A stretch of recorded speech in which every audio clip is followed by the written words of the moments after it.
It's playoff time and women's ice hockey is in the thick of the postseason. We'll have those highlights tonight. Ann Taylor Heard from the women's basketball team is live in studio before they head to Albany for the MAC tournament. We'll also break down the men's basketball team's seeding and matchup with our beat reporter Dylan Fearon. Stick around, Sports Paws starts now.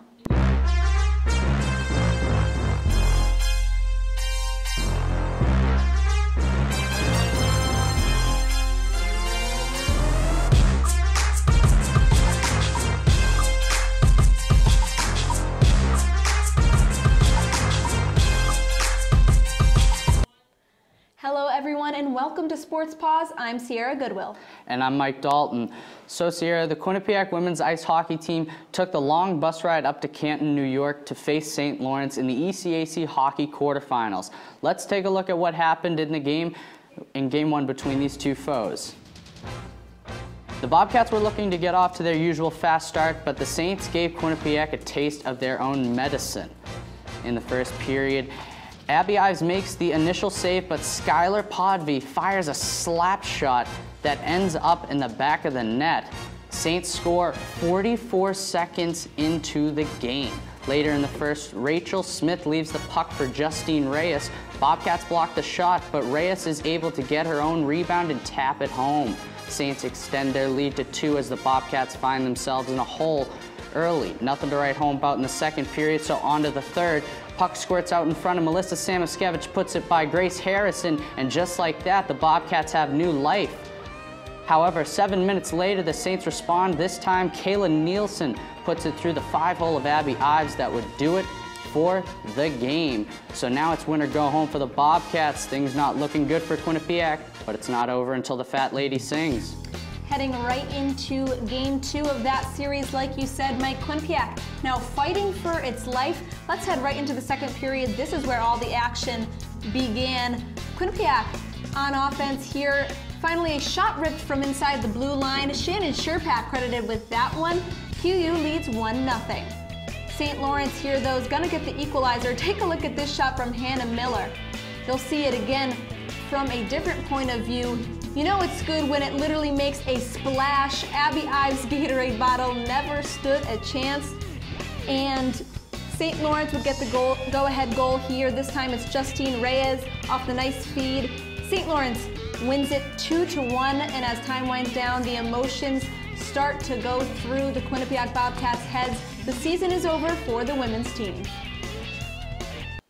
So let's transition from the ice to the hardwood. The women's basketball team began their final stretch of the regular season on the road against Rider, and for the 18th straight time, the Bobcats took care of business, defeating the Bronx 80-59. Erin McClure, Jen Fay, and Carly Fabry combined for 48 points, while the Bobcats went 10 for 16 from three-point range. And it was senior day yesterday at Lender Court. Let's take a look at how they fared against Monmouth. Carly Fabry, Sarah Schuin, Brittany Johnson, all getting recognition before the game. Obviously, Fabry, the only one on the court, the other two sidelined with injury. But it was a three-point party. There you go, Brittany Martin, excuse me. She's been getting way more playing time. Here she tries for the jumper, no good, but fights for the rebound, gets it to her teammate Jen Fay, who picks up the pieces, nails the jumper, and now it's the seniors' turn. Carly Fabry was 4 of 6 from three-point land, 21 points in her home finale as a Bobcat. What a way to go out. Jen Fay seals the deal here with another 3. They scored 10 on the day. They win it 77-57, a 20-point win. And Quinnipiac's perfect conference season obviously landed it the #1 seed, but let's look at the rest of the MAC. Marist, which took QU to overtime a few weeks ago, is in second at 14-4, followed by Siena, Fairfield, and Rider, who will all get first-round byes. Quinnipiac will play the winner of 8-seed Canisius and 9-seed Monmouth on Friday at 1 p.m. in the quarterfinals of the conference tournament up in Albany, New York. But let's take a look at what the rest of the playoff picture looks like. On the other side of the bracket, 2-seeded Marist faces the winner of Manhattan and Iona. 3-seed Siena gets the best of Niagara and St. Peter's. And if Quinnipiac survives round 1 as expected, it will face either Fairfield or Rider in the semifinals on Sunday at 11 a.m. The championship game will be held on Monday afternoon at 2:30 on ESPNU. Winner, of course, will go dancing. All-MAC teams were announced for women's basketball today. Carly Fabry made third team All-MAC, while Erin McClure and Jen Fay made first team. This is the first time Fabry has made an All-MAC team in her collegiate career. McClure and Fay are 2 of the 5 finalists for the MAC Player of the Year award. During the preseason, McClure was the MAC Player of the Year favorite. And it's now time to welcome in one of the members of the women's basketball team to talk about the regular season domination and the playoffs just around the corner. Our own Josh Silverman is live with sophomore Taylor Hurd. Josh, take it away. Thanks, guys. I'm here with Quinnipiac sophomore guard Taylor Hurd. Taylor, thank you for joining me. Thank you. So your shooting numbers start out really strong. They've dipped just a tiny bit. How can you improve on those going to the into the MAC tournament? Yeah, I think it's just getting in the gym, finding those gaps between lifts and our practices, and just kind of, I think it's more composure at this point and confidence than it is my shooting form, because I know it's there. It's just finding it, getting in the groove again. As a team, you guys were undefeated in MAC regular season play. What can you still improve on, though, going into the tournament? I think it's just bringing that level of intensity to every game and not settling. And I think kind of leaving that in the past and just taking it as the next game and the next opportunity to win and keep winning. And we talked about this. You know, you do want to play Marist. They're the second best team in the conference. Last game, you guys beat them in double overtime at their house. Do you want to see them again? You know, how does that really work? I do. I think it would be definitely an accomplishment to beat a team for the 3rd time, and I think it would definitely show that, just showcase our talents and prove that we can make it a little, you know, more of a gap, like hopefully not as close as we did like the last 2 games. Does it excite you going to the tournament? Like, what's the most exciting part of that? It does. I'm definitely excited this season, just because last season I didn't get as much play time, so to be able to contribute in a different way this year, I'm just looking forward to that opportunity. Is there any truth behind the fact that it's so hard to beat a team a 3rd time?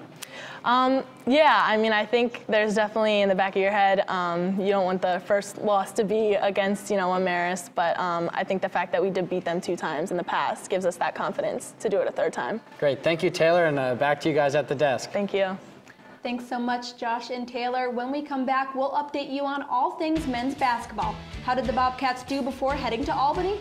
And the men's ice hockey team hit the road to end their regular season. Will they end on a high note? Stick around. Sports Paws will be right back.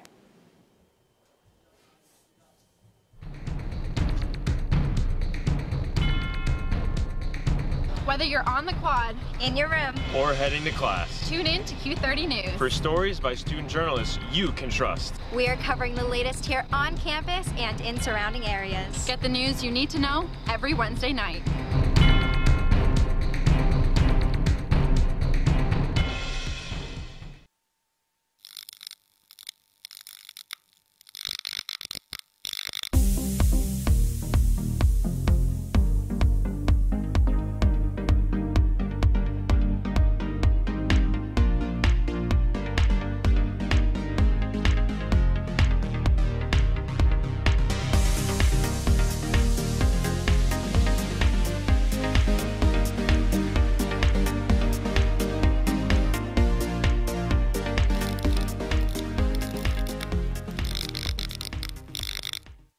Coming up on #that, we talk about some fun events around Quinnipiac's campus.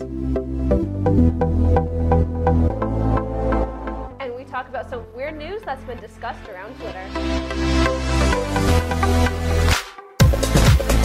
All that and more, we are your source for Quinnipiac's entertainment news.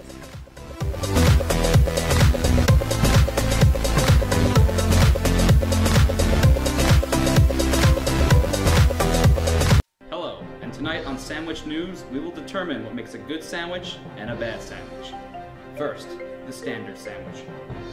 Uninspired and frankly, a little gross. But we have here a Ray and Mike sandwich, the Cadillac of sandwiches.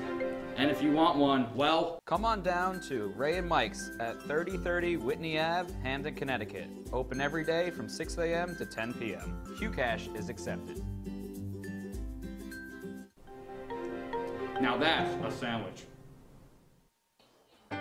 Sports Paws is brought to you by Custom Cakes by Steve. If you can dream it, we can bake it. Welcome back. Thanks for sticking with us. The men's basketball team was vying for that coveted 5 seed in this past weekend in hopes of a first-round bye in the tournament. Friday's game against St. Peter's was the first hurdle, so let's check it out. It was senior day for the men's side, and Greg Turka, Cam Young, Alan Chiga, Shays Daniels all honored. Here's Greg warming up. He would get the start, a special moment for the team. But let's head now right into the first half. St. Peter's is known for its defensive prowess, and here you'll see Quinnipiac having a really tough time with that. Shays Daniels gets the ball stripped away. That's Manhattan ball, and that was the story of the first half. And this is what Manhattan would do in response. Drain it from 3. Sticking in the first half, Quinnipiac was struggling on offense again in the second half. St. Peter's defense just too good, forcing Cam Young to clang a contested 3. And then the rebound goes to Monmouth. Jacob Bergoni will try this time. He drives to the hoop, has nothing, passes it to Bundu, who loses it. Frustration foul coming up. Quinnipiac loses a tough one, 52-43. The Bobcats played at Manhattan in their last regular season game on Sunday. Quinnipiac fought hard, but fell short to the Jaspers in double overtime, 92-86. Cam Young and Rich Kelly combined for 42 points, 13 assists, and 13 rebounds.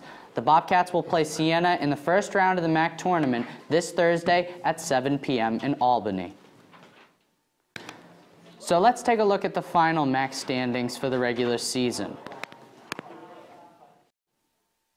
Rider finishes the MAC regular season as champions. Canisius, Niagara, and Iona take the 2, 3, and 4 spots. Manhattan, Fairfield, and Quinnipiac are in the middle of the pack, while Monmouth, St. Peter's, Siena, and Marist are the bottom 4 teams.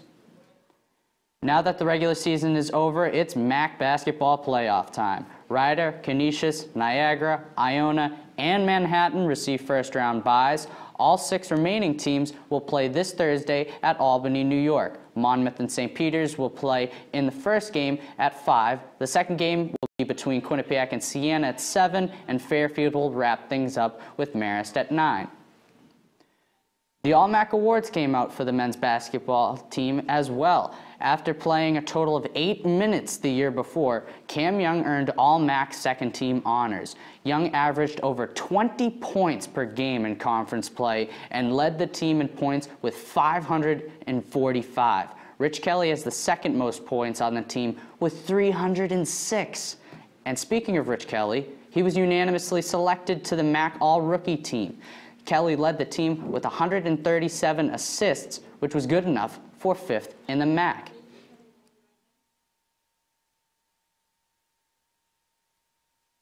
And so we're going to pass it on over to Sierra, who is now in the media suite with Dylan Fear. And guys, take it away.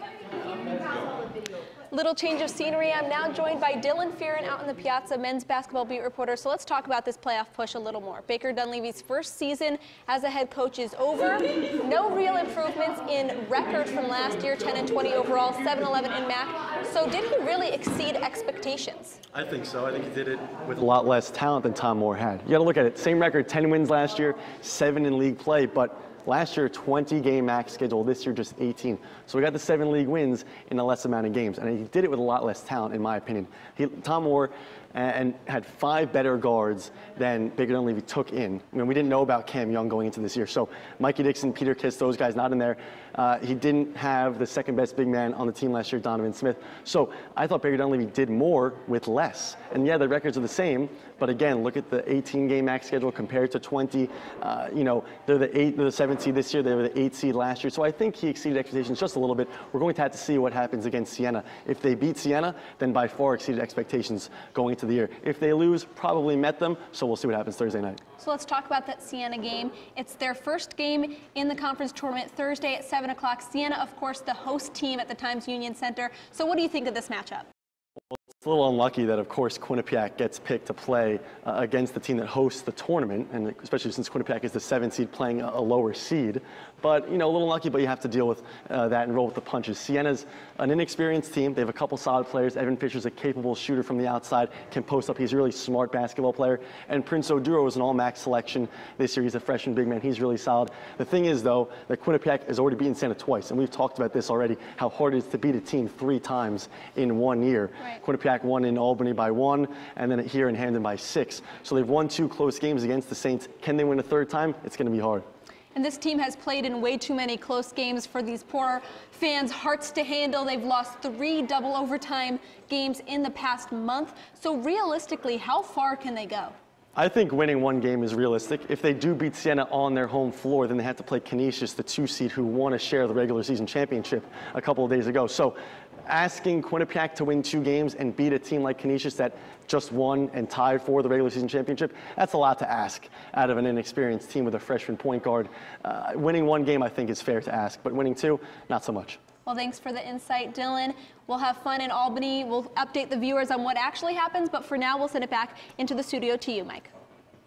This week, Sports Paws put out a Twitter poll asking our followers what they thought the men's basketball team would accomplish in Albany. There were 4 options: no wins, 1 win, 2 or 3 wins, or winning it all. 49% of you said Quinnipiac would win its first game and then be eliminated. 15 of you think the Bobcats won't win any games, while 10 hopefuls are out there saying QU will be crowned as champs.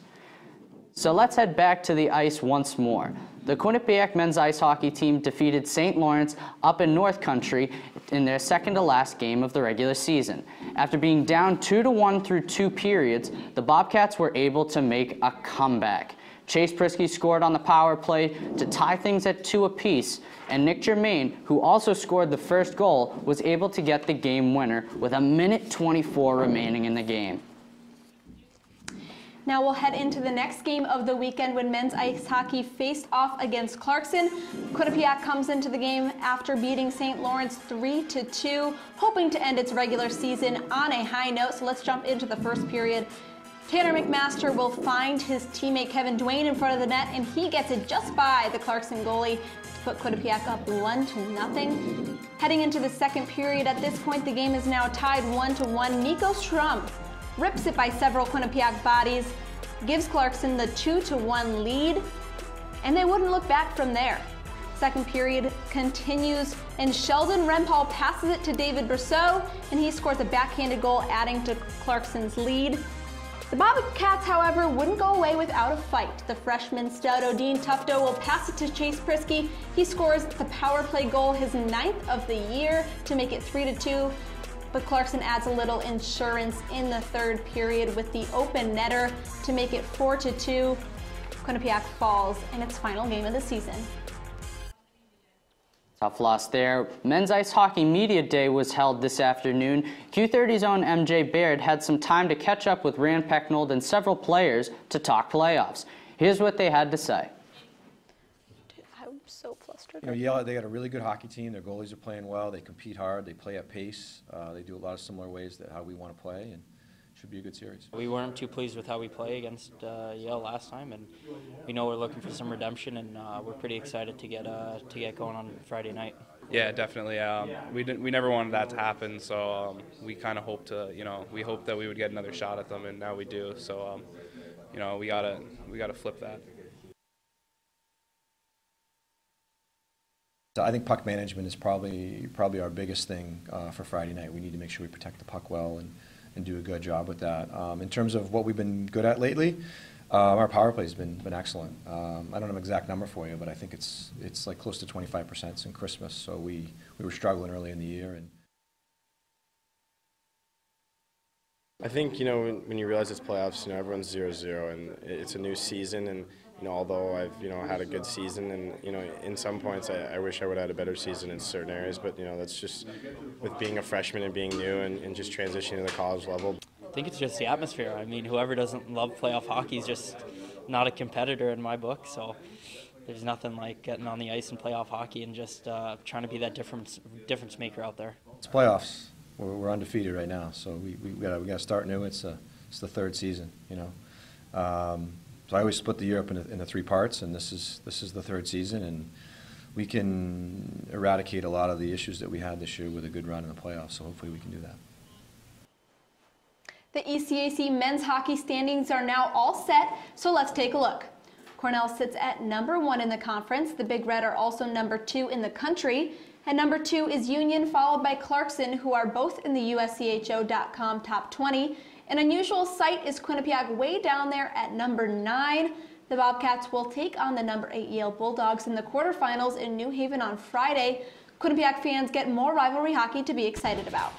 When we come back, we'll update you on the men's lacrosse team's latest game against another top opponent. And women's lacrosse is still looking for its first win. Did the Bobcats get it this weekend? Stay tuned.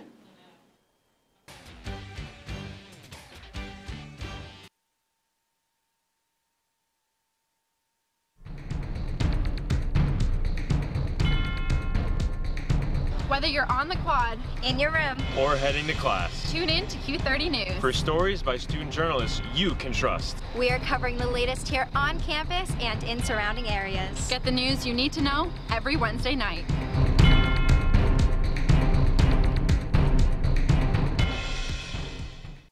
Hello, and tonight on Sandwich News, we will determine what makes a good sandwich and a bad sandwich. First, the standard sandwich. Uninspired, and frankly, a little gross. But we have here a Ray and Mike sandwich, the Cadillac of sandwiches. And if you want one, well, come on down to Ray and Mike's at 3030 Whitney Ave, Hamden, Connecticut. Open every day from 6 a.m. to 10 p.m. Qcash is accepted. now that's a sandwich.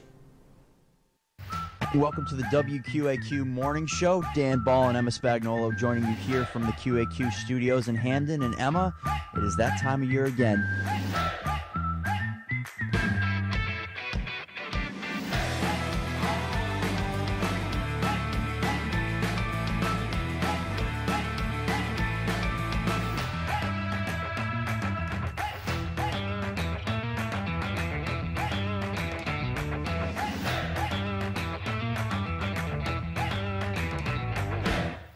Coming up on #that, we talk about some fun events around Quinnipiac's campus. And we talk about some weird news that's been discussed around Twitter. All that and more, we are your source for Quinnipiac's entertainment news.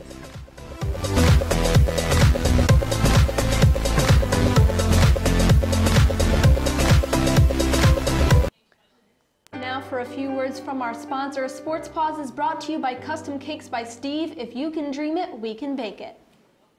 Welcome back, everyone. The men's lacrosse team faced a ranked opponent for the second game in a row. Beat reporter Chris Dacey has more on this weekend's matchup.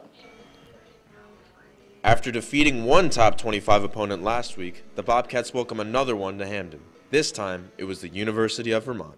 Overall, the first half kind of got away from us. It was a 3-3 second half. Felt like we played a little bit desperate being down. Got to be a little better on the 6-on-6 offensive side. Probably gave up too many penalties, and I told the guys frustration sometimes makes you desperate, and I felt like we got a little frustrated, especially in the second quarter. We kind of let it off a little bit off the gas. Quinnipiac's frustration let Vermont jump out to an early 5-0 lead, and the Catamounts never looked back en route to a 10-5 win. I guess two games now we went down a lot early, but last week we had the adversity to bounce back from that. And in some sports it's tough to come back from leads like that, but in lacrosse you can score like so many in a row. So it's actually, if the momentum swings your way, it's actually not that hard to come back. But the Bobcats never got that momentum going. Another factor going against Quinnipiac was starting goalie Carson Coco was out due to injury. He's been battling an injury. I thought Joe did a pretty good job, especially in the second half. He had some big saves. When we rely on all three goalies, it's a team game. So, Carson did a good job last week. He was unavailable today, and I thought Joe stepped in, especially the second half, did a very good job. Quinnipiac has another home game next Saturday against NJIT. But for now, the Bobcats sit at 1-2 on the young season. For Q30 Sports, I'm Chris Stacey. The women's lacrosse team picked up its first win of the season on its shiny new home turf on Saturday, defeating St. Francis University 15-8. Last year's freshman standout Ashley Babinski proved that she has just gotten better in the offseason, scoring a career-high 6 goals in this one. An in-state rivalry against Hartford is teed up for Wednesday at 3 p.m. here in Hamden. After losing their first 3 games of the season, the baseball team was able to bounce back and sweep William and Mary's down in Williamsburg, Virginia. The Bobcats reached double digits in hits in all 3 games against the Tribe. Dylan Lutz, Evan Volgamore, and Andre Marrero all went yard for the Bobcats during the 3-game series. Julius Sapertio went 7 for 11 in the series as well. The acro tumbling team had its second meet of the season on Saturday against Alderson Broaddus University in West Virginia. The 4th-ranked Bobcats picked up its first win 280.235 to 264.990. Cameron Diaz was a team leading 9-1 in the 10 heats she competed in. Next up is a home meeting with the King University of Tennessee on Saturday. To shift gears back to hoops, Rich Kelly is the point guard on the men's basketball team. The offense runs through Kelly, who plays about 38 minutes per game. Josh Silverman dives into how communication is key for the freshman. Communicating with older teammates is never easy, especially when you're the team's starting point guard as a freshman. The challenge is, how do you get your teammates to heed your words? I think Rich is naturally a good communicator, and he's intelligent, knows the game. I think the tricky thing sometimes is when you're the young guy, how much should you say? I think he knows a lot, just how much should you communicate, because you're trying to earn your spot, you're trying to earn your respect. As Kelly becomes more comfortable with his teammates and playing Division I basketball, he knows he will only become a better communicator on the court. It takes time to build that. You have to build trust. So in my past teams, I've been a pretty good communicator, but when I first got here, it's just building trust and getting to know guys. His coach sees the progression. As Kelly continues to earn the respect of his teammates, it only makes his words that much more valuable. I think he's done a great job of, over the course of the year, earning that respect of his teammates, them trusting him, so when he does speak and he's helping guys, they know this guy's got my back. Communication is key for the point guard position. The freshman guard Rich Kelly knows he's to continue to hone his verbal skills if he hopes to become a more complete player. Hopefully for the Bobcats, that can start when the MAC tournament begins this Thursday up in Albany. For Q30 Sports, I'm Josh Silverman. Thanks, Josh. All right, Sierra, it's almost the end of the show, but we still have the iconic top 5 plays of the week. Of course, Mike, what would this show be without it? I'll kick things off with number 5. Let's take a look. You might have seen this one before. Men's ice hockey versus Clarkson. Tanner McMaster finds Kevin Dwayne in front of the net, and he finds a way to squeak it past Clarkson's goalie. You'll see more from this game coming up. Number 4, women's ice hockey, St. Lawrence, Game 1. St. Lawrence shuts the door on QU with a nice feed, and Kayla Nielsen puts it away from a very tough angle. Play number 3, the ever-so-reliable Chase Prisky gets the pass from Tufto, scores a one-timer on the power play, his 9th goal of the year. At number 2, women's lax Yale, Allison Kuhn with the spin move, finishes top shelf. Yale wins 13-8. Play 1, definitely the best shot, both camera and hockey-wise. Look at that splash from Abby Ives' water bottle. That was a great one. No water bottles are safe on the ice, Sierra. Absolutely not. Well, thank you all for joining us tonight on Sports Paws. Unfortunately, that's all the time we have, but you can keep up with our coverage on Twitter at Q30 Sports. And don't forget to visit our website at Q30TV.com, as our basketball crew is heading to Albany this weekend for the MAC tournaments, and we'll have tons of exclusive coverage. And our men's ice hockey team is traveling to Yale for more playoff coverage, so be sure to follow us on all social media platforms and our website, because our beat reporters will be working long and hard. So for all of the crew behind the scenes and my co-host Mike Dalton, I'm Sierra Goodwill. Have a fantastic night.